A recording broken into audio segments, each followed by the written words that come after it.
Om Namo Bhagavate Vasudevaya.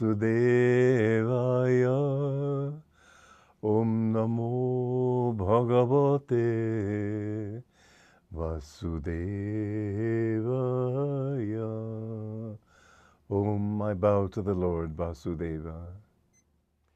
Joy to you, friends. I would like to read again well, actually, it's not again. It's stanza 27. What is born must die. Whatever dies must be born again. Why lament that which cannot be avoided? In the stanza before, as I said last time, it's saying if you prefer to think of the self as perishable, why grieve? He's really talking about grieving here, because the next one otherwise would be a non sequitur. If what is born dies, fine, we can understand that one.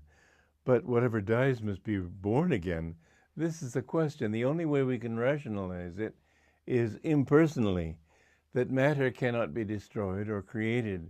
And so when you die, the atoms that made up your body begin to reform in other bodies.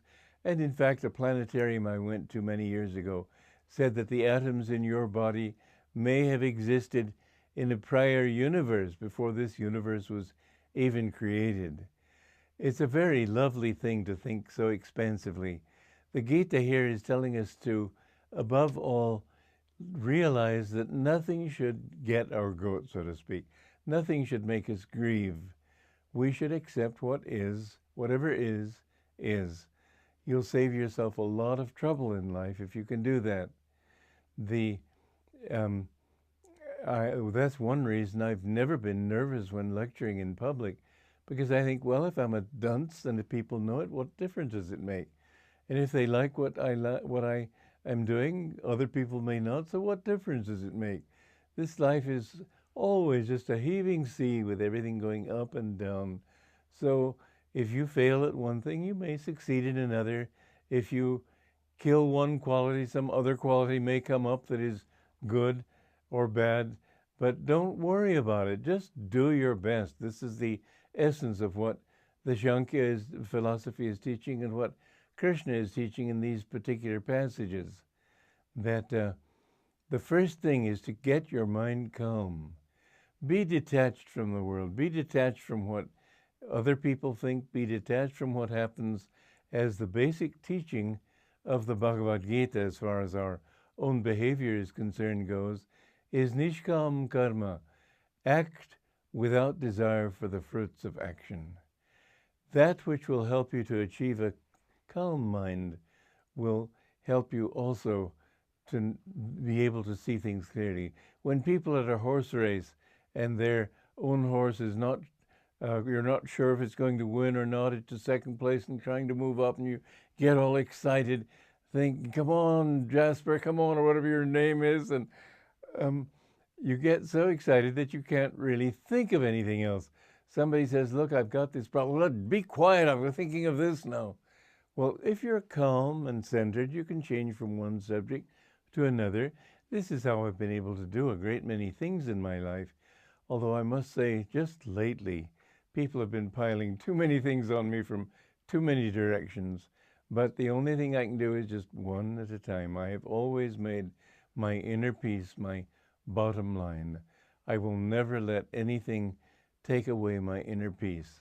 And if I have a duty which I simply haven't time to attend to because I'm attending to another one, let it be.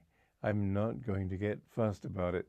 I'm telling that to myself right now as an affirmation because I feel pressured from many sides right now. But it doesn't matter. And fortunately, I don't have too much trouble with that. So anyway, here we're finding that what is born must die. Whatever dies must be born again.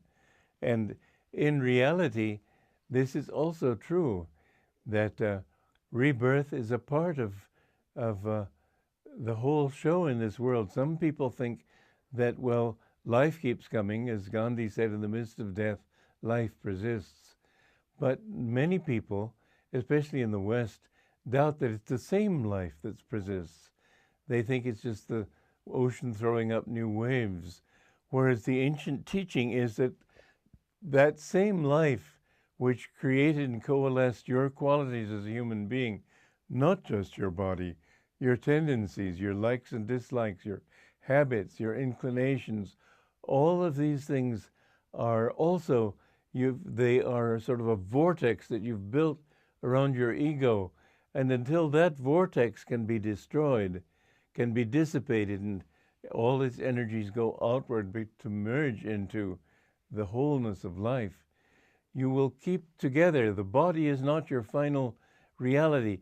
You know, when they exploded the atom, they found that the power from an exploded atom is enormous, much greater than just a nitroglycerin bomb, let's say. The subtle is always rules over the gross, and the subtle parts of your nature are not the product of your physical being. You aren't.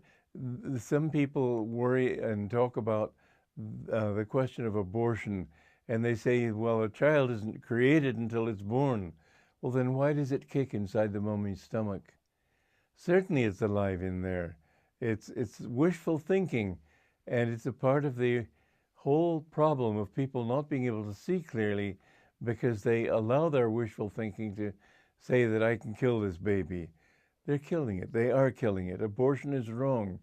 The only time it would be right is if it were to save the mother's life. I think in that case, what is already manifested is more important than that which has yet to be manifested. And if it's a case of rape. But otherwise, abortion is not right.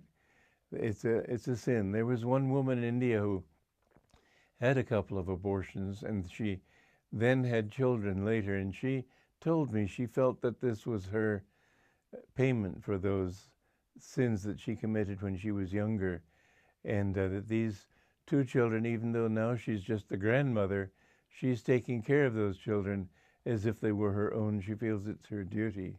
She feels it's those same souls born again come back to her family. Whether this is valid or not, I don't know, but the truth is that we hold together with our personality and our egos that which remains after this body dies. And when you die, you carry with you the tendencies that you have developed in this life, and it goes on to talk about that later in the Gita. But what you find is that after you've spent a long time there, or a short time, depending, if you have an intense desire, let's say, for smoking, you may be reborn very quickly. But most desires, well, if you have a desire for a new car, they can't satisfy that desire in the astral world, so you'll have to come back here where they have cars. If you have a longing for beautiful scenery and lovely music and so on, those desires can be satisfied in the astral world. You don't have to come back here. In fact, the scenery, the music is much more beautiful there than here. But if you have earthly desires, worldly desires, then you have to come back here where they can be satisfied. And once you have this desire to be reborn, then you wait for that opportunity to draw you into a womb to be reborn. That opportunity is provided when the sperm and ovum cells unite. There's a flash of light in the infinite, in the ether, and those souls that are in tune with that flash of light rush to get in there, and sometimes two or three make it at the same time. But this you're attracted to the quality of that light. That's why when you come together as man and woman in the sexual union, you should do it with a heightened consciousness and try to get that kind of soul to be reborn into your family that you want. Yogananda, well, I'll talk about that next time because time's getting short here, but it's a very interesting subject.